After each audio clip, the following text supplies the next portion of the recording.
முருகா. சொல்லுடா. இந்த நைட் டைம்ல, அதுவும் அந்த மொட்டை மாடியில, இந்த நிலா வெளிச்சத்துல, டேய் டேய் நீ என்ன கேட்க போறன்னு தெரியுது. ஐயோ முருகா, அதெல்லாம் ஒண்ணு இல்ல. இந்த சிச்சுவேஷனுக்கு ஒரு ஏராஜா பாட்டு இருந்தா நல்லா இருக்குமேன்னு சொல்ல வந்த. ஓ அப்படியா? அவ்வளவுதானே. இரு, அவரே பாட சொல்லுவோம்.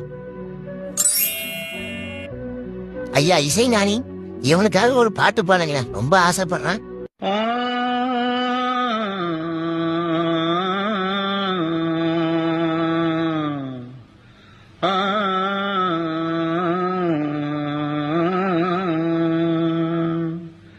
தென்பாண்டி சீமையிலே தேரோடும் வீதியிலே மான் போல வந்தவனே யாரடிச்சாரோ யாரடிச்சாரோ.